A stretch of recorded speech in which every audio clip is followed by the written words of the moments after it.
नमस्कार, जय हिंद, वंदे मातरम। दोस्तों इस वीडियो में हम बात करने वाले हैं सीएससी सेंटर की, ठीक है, यानी कॉमन सर्विस सेंटर के बारे में। और कॉमन सर्विस सेंटर किस तरीके से सभी ग्राम पंचायतों में स्थापित किया जाएगा, उसके बारे में चर्चा करते हैं और इसका क्या क्या कार्य रहता है उसके बारे में इस तरह चर्चा करेंगे, ठीक है। तो कॉमन सर्विस सेंटर कार्यक्रम भारत सरकार के इलेक्ट्रॉनिक्स और आईटी मंत्रालय, या कह सकते हैं कि भारत सरकार का जो आईटी जो मिनिस्ट्री है उसके द्वारा की गई एक पहल है, शुरू की गई एक पहल है। और सीएससी भारत के ग्रामीण तथा शहरी लोगों में एक विभिन्न डिजिटल सेवाओं के वितरण के लिए आसान पहुंच बिंदु है। ग्रामीण क्षेत्रों में सीएससी न सिर्फ केवल सेवा वितरण हेतु बल का बिंदु है, बल्कि ग्रामीण उद्यमिता को बढ़ावा देने के लिए भी यूज किया जा सकता है। डिजिटल इंडिया कार्यक्रम के तहत केंद्र सरकार ने ग्रामीण नौजवानों को उद्यमी बनाने के लिए सामान्य सेवा केंद्र योजना की शुरुआत की थी, यानी कि डिजिटल इंडिया कार्यक्रम के तहत केंद्र सरकार ने ग्रामीण नौजवानों को उद्यमी बनाने के लिए इस सेंटर की शुरुआत की थी। तो कॉमन सर्विस सेंटर देश के ग्रामीण और दूर दराज के क्षेत्रों में नागरिकों के लिए B2C सेवाओं के अलावा आवश्यक सार्वजनिक उपयोगी सेवाओं, सामाजिक कल्याण योजनाओं, स्वास्थ्य देखभाल, वित्तीय शिक्षा और कृषि सेवाओं के वितरण के लिए एक पहुंच बिंदु है। यह देश की क्षेत्रीय, भौगोलिक, भाषाई तथा सांस्कृतिक विविधताओं को पूरा करने का एक अखिल भारतीय नेटवर्क है, जो इस तरह से एक सामाजिक, वित्तीय और डिजिटल रूप में समावेशी समाज की सरकार इस जनादेश को सक्षम बनाता है, ठीक है। बात करते हैं कॉमन सर्विस सेंटर के बारे में। तो कॉमन सर्विस सेंटर एक प्रकार का छोटा सा साइबर कैफे टाइप का है। यहाँ कंप्यूटर और इंटरनेट से जुड़ी कई सर्विस दी जाती हैं। इन सर्विस में ऑनलाइन कोर्स, सीएससी बाजार, कृषि सेवाएं, ई कॉमर्स सेल, IRCTC, जहाँ से हम ट्रेन या फिर एयरलाइन की जो टिकट बुक करते हैं, वो बस टिकट बुक करना, मोबाइल और DTH रिचार्ज वगैरह, ये सारे कुछ कॉमन सर्विस सेंटर के पार्ट्स होते हैं, ठीक है। पैन कार्ड बनवाना, पासपोर्ट बनवाना, बैंकिंग सर्विसेज, जन्म मृत्यु प्रमाण पत्र के लिए ऑनलाइन रजिस्ट्रेशन करना, आधार रजिस्ट्रेशन और प्रिंटिंग वगैरह करना, pension services, insurance services, postal services से जुड़े तमाम कार्य करना, ये सारे काम होते हैं कॉमन सर्विस सेंटर के, ठीक है। तो इसमें बेसिकली इलेक्शन सर्विस, यानी कह सकते हैं अगर आपको वोटिंग कार्ड बनवाना है तो वो भी आप करवा सकते हैं, आधार कार्ड बनवाना है वो भी करवा सकते हैं। मतलब केंद्र सरकार की कोई भी योजना अगर आई है तो वो भी आप यहाँ से अप्लाई कर सकते हैं। पासपोर्ट बनवाना है, आपको पैन कार्ड बनवाना है, वो भी यहाँ से अप्लाई कर सकते हैं। रेलवे की टिकट बुक करनी वो कर सकते हैं आप। हेल्थ इंश्योरेंस वगैरह लेना है वो भी आप कर सकते हैं। इंश्योरेंस है, बैंकिंग से संबंधित, अगर आपको स्किल डेवलपमेंट से संबंधित कुछ कार्य करना है वो भी कर सकते हैं। पी में, यानी प्रधानमंत्री के तहत प्रधानमंत्री जो योजनाएं वगैरह है, ठीक है, उनसे भी संबंधित, मतलब केंद्र सरकार की जो योजनाएं है उनसे संबंधित अगर कहीं पे भी आपको कुछ करना है अप्लाई वगैरह, वो यहाँ से कर सकते हैं। वाईफाई चौपाल नामक एक तरीके से कह सकते हैं यहाँ पे एक अपॉर्चुनिटी दी जाती है। बाकी LED या सोलर प्रोजेक्ट वगैरह ये सारे भी सीएससी सेंटर के अंतर्गत आते हैं। अन्य सेवाओं के माध्यम में आधार कनेक्शन, हालांकि ये तो सारा मैं करवा चुका था, ठीक है। बात करते हैं कॉमन सर्विस सेंटर खोलने के लिए जो जरूरी बातें हैं वो क्या होनी चाहिए। जिस ग्राम पंचायत में जनसेवा केंद्र खोला जा रहा है उस जगह का निवासी होना जरूरी है। जैसे आपकी ग्राम पंचायत है XYZ, तो आप उस ग्राम पंचायत के निवासी हो तभी आपको उस ग्राम पंचायत में आप CSC सेंटर खोल पाएंगे, ठीक है। न्यूनतम शैक्षिक जो योग्यता है आपके पास में 10th होना चाहिए, कंप्यूटर की बेसिक जानकारी होनी चाहिए और अंग्रेजी भाषा का आपको उचित ज्ञान होना चाहिए। कॉमन सर्विस सेंटर को खोलने के लिए आवेदन करने वाले आवेदक की उम्र 18 साल से अधिक होनी बेहद जरूरी है, ठीक है। अगर किसी व्यक्ति की आयु 18 से कम है तो वह CSC सेंटर खोलने के लिए अपना रजिस्ट्रेशन नहीं कर सकता है। सामान्य सेवा केंद्र से जो कमाई होती है, तो कॉमन सर्विस सेंटर चलाने वालों को हर बैंकिंग ट्रांजेक्शन पर सरकार से 11 रुपए मिलते हैं। रेल, बस और हवाई जहाज के टिकट भी बुक करने पर 10 से 20 रुपए तक का चार्ज लिया जा सकता है।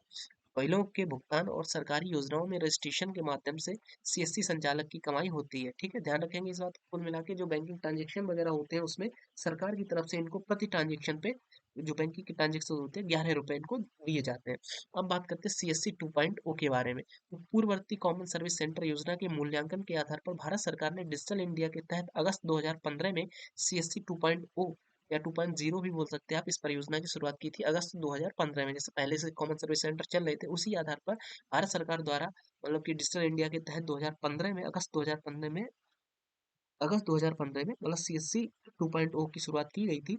और इस परियोजना का उद्देश्य विभिन्न नागरिक केंद्रित सेवाएं प्रदान करने के लिए देश भर में 2.5 लाख ग्राम पंचायतों में से कम एक CSC 2.5 लाख ग्राम पंचायतों में कम से कम एक सीएससी स्थापित करना, यानी प्रत्येक ग्राम पंचायत में, भारत मतलब देश भर में लगभग 2.5 लाख ग्राम पंचायत है, उनमें प्रत्येक ग्राम पंचायत में कम से कम एक सीएससी सेंटर तो स्थापित करना इसका उद्देश्य है। ठीक है, यह परियोजना CSC e governance service India limited द्वारा, ध्यान रखेंगे, CSC e governance service India limited द्वारा कार्यान्वित की जा रही है। यह एक आत्मनिर्भर उद्यमिता मॉडल है जो ग्राम स्तरीय उद्यमियों द्वारा चलाया जाता है। ठीक है, अब बात कर लेते हैं कि सामान्य सेवा केंद्र सेवाएं 2023 की जो लिस्ट है, यानी सीएससी सेंटर लिस्ट 2023, मतलब कुल मिला के 2023 में की ये जो लिस्ट है, इसमें सीएससी सेंटर पे आप क्या क्या कह सकते हैं, एक तरीके से मतलब की सेवाएं ले सकते हैं, जिसमें पहले नंबर पे आ जाता है गवर्नमेंट टू सिटीजन, यानी कि वे सेवाएं जो डायरेक्ट गवर्नमेंट और जो सिटीजन्स होते हैं या नागरिक होते हैं उनके बीच में चलती है, जैसे कि भारत बिल पे। ठीक है, ये भी सीएससी सेंटर का पार्ट है। फास्टैग थ्रू सीएससी, ठीक है, पासपोर्ट आप बनवा सकते हैं सीएससी सेंटर पे, पैन कार्ड बनवा सकते हैं, यानी कि टोटल यहाँ पे मतलब गवर्नमेंट टू सिटीजन वो योजनाएं हैं जो कि डायरेक्ट गवर्नमेंट द्वारा और यूजर के बीच में होती हैं। ठीक है, स्वच्छ भारत अभियान के तहत अगर आपको रजिस्ट्रेशन करना है तो सीएससी सेंटर से कर सकते हैं। प्रधानमंत्री आवास योजना के लिए रजिस्ट्रेशन करता है सीएससी सेंटर से कर सकते हैं।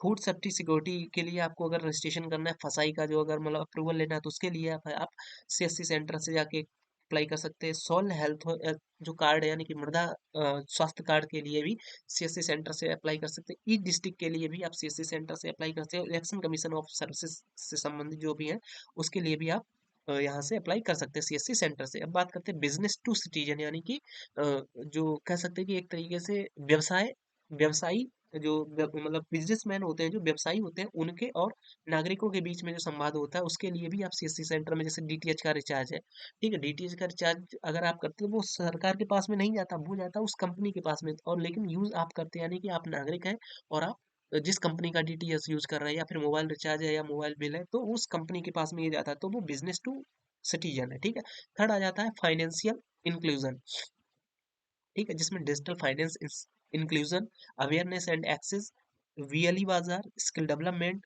सीएससी एंड जीएसटी, मतलब ये हालांकि जो सामान्य नागरिक हैं उन वो ज़्यादा ये यूज़ नहीं करते हैं। बाकी बात करते हैं एजुकेशनल सर्विसेज के बारे में, जैसे कि एनडीएलएम या दिशा वगैरह जो एप्लीकेशन है वो साइबर ग्राम योजना से संबंधित है। नाबार्ड फाइनेंशियल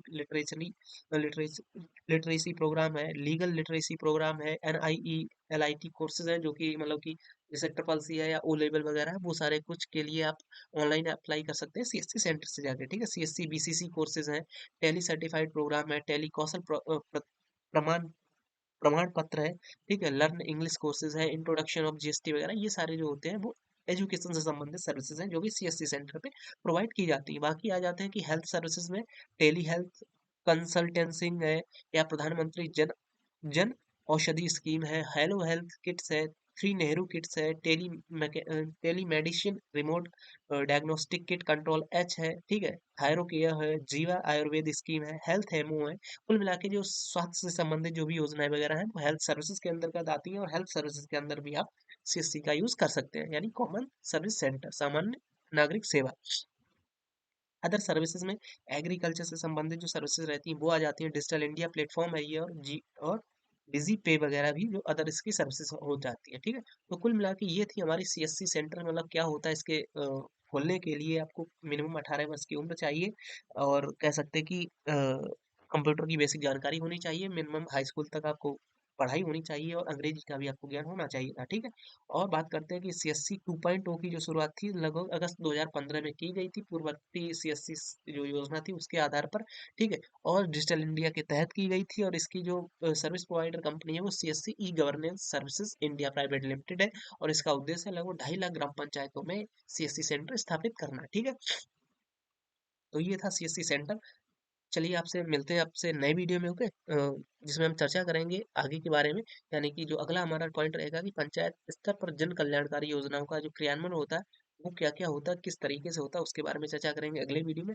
बाकी यहाँ तक था हमारा सीएससी सेंटर का, तो जुड़े रहिए हमारे साथ, मिलते हैं आपसे नए वीडियो में। बाय बाय, जय हिंद, वंदे मातरम।